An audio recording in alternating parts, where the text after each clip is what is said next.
దీనికి కారణం ప్రేరేపితం ఆనాడు భూముల కోసం కమ్యూనిస్టులు చేసిన పోరాటాలని ఈరోజు మనం చెప్పుకోక తప్పదు. ఈ పోరాటాల వల్ల వాళ్ళు లేవనెత్తిన సమస్యలను అక్కడి నుంచి కోనేరు రంగారావు కమిషన్ వరకు కావచ్చుగా, లేదా డాక్టర్ వైఎస్ రాజశేఖర రెడ్డి గారు ముఖ్యమంత్రి ఉన్నప్పుడు నక్సలైట్లతో జరిపిన చర్చల్లో భాగంగా కూడా ఈ భూములకు సంబంధించిన ప్రధానమైన సమస్యలనే లేవనెత్తడం జరిగింది. వీటన్నిటిని దృష్టిలో పెట్టుకొని గత ప్రభుత్వాలు వీలైనంత మేరకు ప్రజలకు మేలు జరిగే విధంగా చట్టాలను సవరించింది. ఇంతకుముందు అక్బరుద్దీన్ ఓవైసీ గారు చెప్పినట్టు ఆనాడు యూపీఏ ప్రభుత్వంలో భూభారతి నిజామాబాద్ పైలట్ ప్రాజెక్ట్ కింద కేంద్ర ప్రభుత్వం మన్మోహన్ సింగ్ గారు, సోనియా గాంధీ గారు రికార్డ్స్ డిజిటలైజేషన్ చేయడం కానీ, భద్రపరచడం కానీ, తప్పులు జరగకుండా సరిదిద్దడం కానీ, వీటన్నిటి కార్యక్రమాలను ఎప్పుడు తీసుకున్నా నిజమైన భూ యజమాని యొక్క హక్కులను కాపాడాలి. లేకపోతే విద్య రాని పేదవాళ్ళ భూములను ఎవరైనా అన్యాక్రాంతంగా అక్రమంగా ఆక్రమించుకుంటే కూడా వాటిని ఆ ఆక్రమణలను తొలగించడం ద్వారా వాళ్ళ హక్కులను కాపాడడానికి అన్ని రకాల చట్టాలను తీసుకొచ్చి తెలంగాణ రాష్ట్రం వచ్చిన తర్వాత మాజీ ముఖ్యమంత్రి చంద్రశేఖరరావు గారు తెలంగాణ రెవెన్యూ రికార్డ్స్ కానీ, గత పాలకులు పాటించిన విధానాలు కానీ, చేసిన చట్టాలు లోపభూయిష్టంగా ఉన్నాయి. ఇవి ఏమాత్రం ప్రయోజనకరంగా లేవు. ఈ చట్టాలను అన్నిటిని మార్చాలి. దానికోసం నా మెదడునంతా రంగరించి 80,000 పుస్తకాలు చదివి ఒక అద్భుతమైన సాంకేతిక నైపుణ్యాన్ని ఆవిష్కరిస్తున్న దాని పేరే ధరణి అని చెప్పి చంద్రశేఖరరావు గారు మనకి ఇదే సభలో చెప్పిండ్రు, వివిధ వేదికల మీద కూడా చెప్పిండ్రు అధ్యక్ష. దీనికి సంబంధించిన కొన్ని అంశాలు నేను నిజంగానే ఒక మంచి చట్టం, ఒక మంచి ఆలోచన, ఒక సాంకేతిక నైపుణ్యాన్ని రంగరించి, ఎందుకంటే ఐటీ రంగంలో విదేశాలలో చదువుకొని వచ్చిన నా అంత ఐటీ నిపుణుడే లేడని కల్వకుంట్ల తారక రామారావు గారు, తెలంగాణ ఉద్యమకారుడిగా తెలంగాణ సమాజంలో ఉన్న సమస్యలను అన్నిటినీ అవసోపాన పట్టిన ప్రతి భూ సమస్యకు నేను పరిష్కారం చూపిస్తా అని మాజీ ముఖ్యమంత్రి వర్యులు కల్వకుంట్ల చంద్రశేఖరరావు గారు పదే పదే మాట్లాడుతూ ప్రస్తావిస్తున్నప్పుడు నేను కూడా ఒక సందర్భంలో భ్రమలకు లోనైనా, పర్వాలేదు ఈ విషయంలో అయినా మాజీ ముఖ్యమంత్రి గారు, మాజీ ఐటీ శాఖ మంత్రి గారు ఒక మంచి విధానాన్ని తీసుకొచ్చి ధరణి ద్వారా శాశ్వతమైన సమస్యల్ని పరిష్కరిస్తారని, ఆ ధరణి నిజంగానే వీరు కొత్తగా కనిపెట్టినరేమని ఈ సందర్భంగా మీ ద్వారా శాసనసభ రికార్డులకే కాకుండా తెలంగాణ సమాజానికి కొంత సమాచారాన్ని విశ్లేషణ ద్వారా నేను చెప్పాలనుకుంటున్నా అధ్యక్ష. ఈ ధరణి అనే ఏదైతే వెబ్సైట్ కావచ్చు, లేకపోతే వారు చెప్తున్న ఈ సాంకేతిక అద్భుతము చంద్రశేఖరరావు గారు సొంతంగా కనిపెట్టిందో, లేకపోతే చంద్రశేఖరరావు గారు సొంతంగా మన రాష్ట్రానికి అందించిన గొప్ప వరప్రదాయిని ఏం కాదు అధ్యక్ష. 2010 సంవత్సరంలోనే ఒరిస్సా రాష్ట్రం, మన పక్కనున్న రాష్ట్రం, ఈ ధరణి పేరు మీద ఈరోజు తెలంగాణ రాష్ట్రంలో ఏదైతే ఈ ధరణి ఈ మాడ్యూల్ని ఇంట్రడ్యూస్ చేసినో IL&FS సంస్థకు 2010 సంవత్సరంలోనే అక్కడ రిజిస్ట్రేషన్లు చేయడానికి, అక్కడ భూ రికార్డులను పరిశీలించడానికి ఒరిస్సా ప్రభుత్వము నామినేషన్ బేసిస్ మీద వాళ్ళకి టెండర్ ఇచ్చింది అధ్యక్ష. 2019 సంవత్సరంలో చంద్రశేఖరరావు గారు ఏ సంస్థకైతే కట్టబెట్టిండో అదే సంస్థ, అదే యజమానులకు ఒరిస్సా రాష్ట్ర ప్రభుత్వము 2010 సంవత్సరంలోనే ఈ ధరణి పేరు కూడా మార్చలేదు అధ్యక్ష. నువ్వు ధరణి అన్నావు, వాళ్ళు ఈ ధరణి అన్నారు. ఎందుకంటే ఎలక్ట్రానిక్ రిలేటెడ్ ఇష్యూ కాబట్టి ఈ ధరణి పేరు మీద 2010 సంవత్సరంలో ఒరిస్సా ప్రభుత్వం ఆ సంస్థకు అప్పచెప్తే 4 సంవత్సరాలు నిర్వహించిన తర్వాత కాగ్ ఏం నివేదిక ఇచ్చిందంటే అధ్యక్ష, 2014లో అసలు ఈ ధరణి ఈ రిజిస్ట్రేషన్ సాఫ్ట్వేర్ లోపాలను కాగ్ నివేదిక బయటపెట్టడం కాకుండా ఎలాంటి కాంపిటేటివ్ బిడ్డింగ్ చేయకుండా వాళ్ళకు నామినేషన్ బేసిస్ మీద ఇవ్వడం మీరు తప్పు. వాళ్ళకి ఎలాంటి అనుభవం లేదు ఇందులో. వాళ్ళకి ఏదైతే ఒరిస్సా ప్రభుత్వం అప్పచెప్పిన బాధ్యత, రిజిస్ట్రేషన్లు, రెవెన్యూ రికార్డ్స్కు సంబంధించిన బాధ్యత అప్పచెప్పినరో వాళ్ళకి ఎలాంటి నైపుణ్యం లేదు.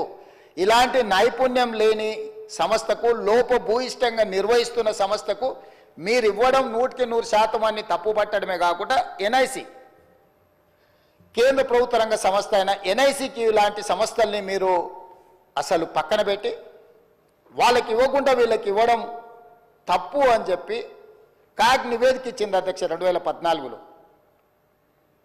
ఇక్కడ తమరి ద్వారా నేను తెలంగాణ ప్రజలకు నేనేం చెప్పదలుచుకున్నా అంటే, చంద్రశేఖరరావు గారు 2018, 2019 ఆ తర్వాత వివిధ సందర్భాలలో మాట్లాడిన మాటలు వారి మెదడునంత రంగరించి ఒక అద్భుతాన్ని, ఒక అమృతాన్ని తీసి అమృతంలో నుంచి సృష్టించిన ధరని వారి యొక్క ఆలోచన అనేది అయితే చెప్పిండో అది శుద్ధ తప్పు.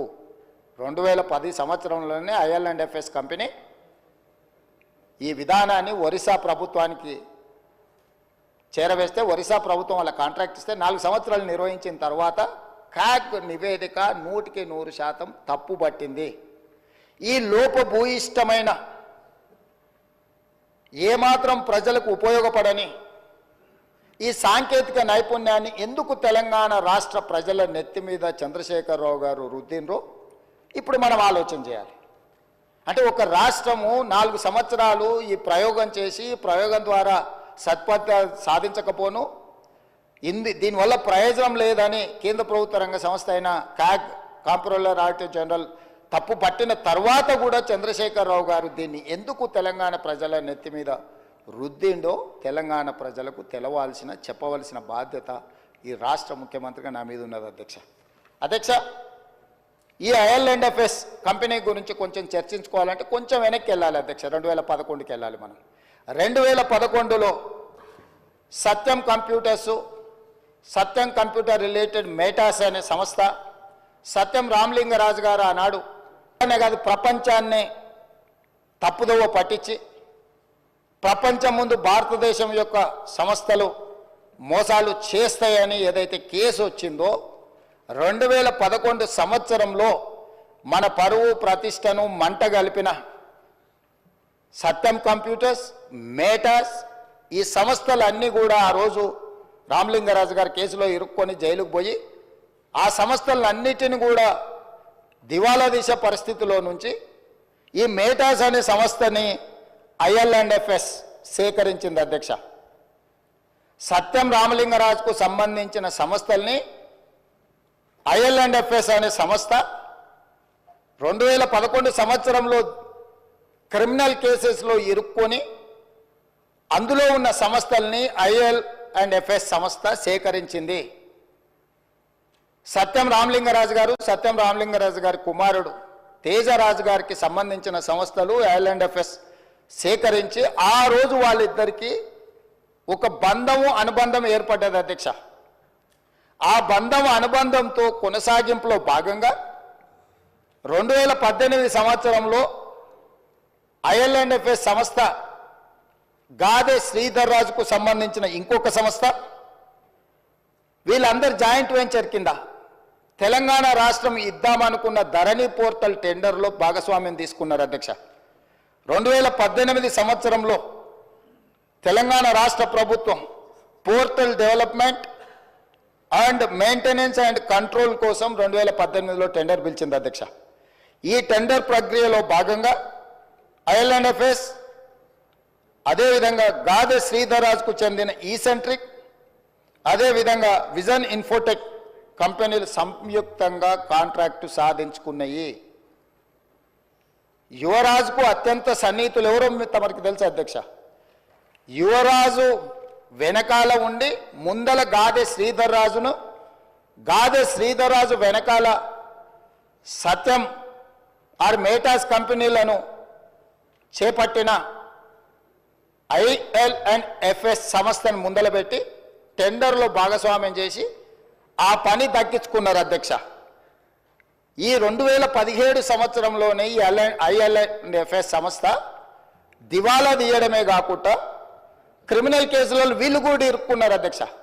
2011లో సత్యం కంప్యూటర్స్ కానీ మేటా సంస్థలు కానీ క్రిమినల్ కేసులలో ఇరుక్కొని జైలుకు పోయిన తర్వాత ఆ సంస్థల్ని సేకరించిన IL&FS కూడా 2017లో ఇదే రకమైన కుంభకోణాలలో ఇరుక్కొని ఆ కంపెనీకి సంబంధించిన MD రమేష్ బావా ఆయన జైలుకు పోయిండు, హరిశంకరన్ వైస్ చైర్మన్ ఈయన జైలుకు పోయిండు, రవి పార్థసారథి మాజీ చైర్మన్ ఆయన జైలుకు పోయిండు, రామ్చంద్ కరుణాకర్ అనే డైరెక్టర్, వీళ్ళందరూ కూడా వేలాది కోట్ల రూపాయల కుంభకోణాలకు పాల్పడి ఆ కుంభకోణాలు అన్ని కూడా దొరికిపోయి వీళ్ళందరూ జైలుకు పోయినారు అధ్యక్ష.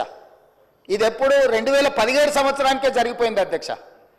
ఎప్పుడు కూడా రాష్ట్ర ప్రభుత్వాలు కేంద్ర ప్రభుత్వాలు ఏదైనా ఒక సంస్థ క్రిమినల్ నేరాలలో పాల్గొని ఆర్థిక నేరాలలో పాల్గొని జైలు శిక్షలో లేకపోతే ఆ సంస్థల మీద ఆరోపణలు ఉన్నప్పుడు ఆ సంస్థలను టెండర్లలో పాల్గొనకుండా నిషేధించే విధానం మన రాష్ట్రంలో మన దేశంలో కొనసాగుతుంది. అయినా తెలంగాణ రాష్ట్ర ప్రభుత్వం చంద్రశేఖరరావు గారి ప్రభుత్వము ఈ IL&FSను లేకపోతే ఈ సెంట్రిక్ లేదా విజన్ ఇన్ఫోటెక్ ఏదైతే జాయింట్ వెంచర్తో టెండర్ వేసిందో వీళ్ళని నిషేధించలేదు అధ్యక్ష. వీళ్ళకి టెండర్ కట్టబెట్టి ఈరోజు తెలంగాణ రాష్ట్రంలో ఉండే 1,52,00,000 ఎకరాలకు సంబంధించిన లక్షలాది మంది రైతుల యొక్క భూముల వివరాలను రిజిస్ట్రేషన్లు చేయడము, డాక్యుమెంట్లు చేయడము, రికార్డులు మెయింటైన్ చేయడము, అన్ని రకాల బాధ్యతలను కంప్లీట్గా ఈ సంస్థకు అప్పచెప్పారు అధ్యక్ష. ఇక్కడ నుంచే ఇక స్టోరీ మొదలైంది అధ్యక్ష. అసలైన స్టోరీ ఇక్కడ ఉన్నది. టెండర్ దక్కించుకున్న IL&FS సంస్థ పేరు మార్చింది అధ్యక్ష. టెండర్ అగ్రిమెంట్ అయిన తర్వాత టెరాసిస్ టెక్నాలజీస్ లిమిటెడ్ అని సబ్సిడరీ యూనిట్ కిందకి అగ్రిమెంట్ తీసుకొచ్చారు అధ్యక్ష. టెండర్ పాల్గొన్నప్పుడు ఒక పేరు మీద ఉండి టెండర్లో వాళ్ళ కాంట్రాక్ట్ వచ్చిన తర్వాత దాని పేరు మార్చింది అధ్యక్ష. ఒకవేళ పేరు మార్చిన మనుషులకు కూడా చట్టంలో ప్రొవిజన్ ఉంది అధ్యక్ష పేర్లు మార్చుకోవడానికి. ఒకవేళ మన పేరు నచ్చకపోతే కూడా ఒక గెజెట్ నోటిఫికేషన్ నుంచి ఒక విధానంలో ఉంది. కంపెనీస్ యాక్ట్లో కూడా ఒకవేళ సేమ్ కంపెనీ ఒకవేళ పేరు మార్చుకున్నా తప్పలేదు అధ్యక్ష, పేరు మార్చుకోవచ్చు. ఇక్కడ పేరు మార్చుకున్నది అధ్యక్ష. పేరు మార్చుకున్నాకనే తతంగం మొదలైంది అధ్యక్ష. ఈ టెరాసిస్ టెక్నాలజీస్ లిమిటెడ్ అనే IL&FS సబ్సిడరీ యూనిట్ పేరు మారిన తర్వాత ఇందులోకి ఫాల్కన్ SG అనే ఒక ఫిలిపిన్ కంపెనీ దీంట్లో 52% ఒకసారి 28/10/2021 99% ఇందులో షేర్స్ మొత్తం ఈ కంపెనీ కొనేసింది అధ్యక్ష. ఫాల్కన్ SG అనే ఫిలిపిన్ కంపెనీ. ఈ కంపెనీ కొన్న తర్వాత ఇది ఇక్కడ ఆగింది అధ్యక్ష, ఆగలే. ఈ ఫాల్కన్ SG కంపెనీ నుంచి అతను కొన్నాడు అధ్యక్ష. 1% ఈ కంపెనీలో షేర్ కొన్న గాదె శ్రీధర్ రాజు ఈ కంపెనీకి CEOగా మారిండు అధ్యక్ష. అంటే యువరాజు గారి మిత్రులు ఏ రకంగా ఇందులోకి తెర వెనుక నుంచి లోపలికొచ్చి దీన్ని మొత్తం తమ చేతిలోకి ఏ రకంగా తీసుకున్నారో గాదె శ్రీధర్ రాజు గారిని ఈ ఫాల్కన్ ఇన్వెస్ట్మెంట్ ఈ కంపెనీకి ఓనర్ను అంటే CEO చేసేసి వ్యవహారం మొత్తం గాదె శ్రీధర్ రాజు చేతికి అప్పచెప్పారు అధ్యక్ష. ఇది ఇక్కడ కూడా ఆగిందా అంటే లేదు అధ్యక్ష. ఫాల్కన్ ఇన్వెస్ట్మెంట్స్ మళ్ళీ వాళ్ళ దగ్గర ఉన్న 99% షేర్లని 100% కింద మొత్తం అంటే మొత్తం వాళ్ళకు ఉన్న మొత్తాన్ని మళ్ళీ అమ్మినారు అధ్యక్ష. దాంట్లోకి ఎవరు వచ్చారు అధ్యక్ష?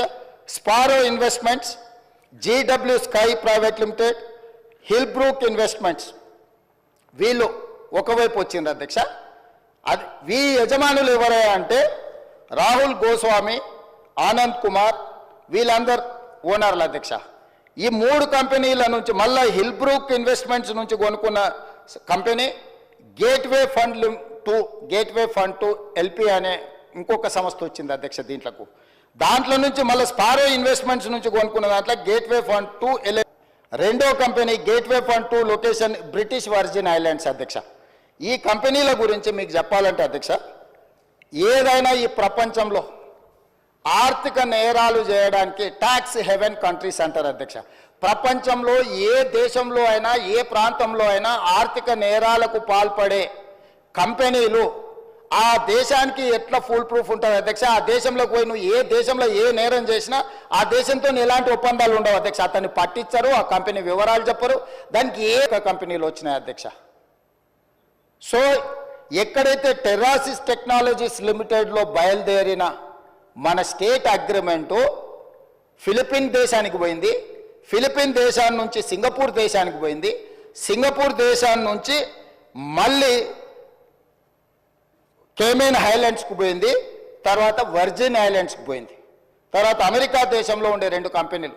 చివరికి ఈ కంపెనీలు ఈ సంస్థలను నిర్వహించే వాళ్ళు ఈ కేమెన్ ఐలాండ్స్లో వర్జిన్ ఐలాండ్స్లో తేలింది అధ్యక్ష. ఈ 2 దేశాలు ఎట్లాంటివంటే ప్రపంచంలో ఏ ఆర్థిక నేరం జరిగినా ఆ ఆర్థిక మూలాలు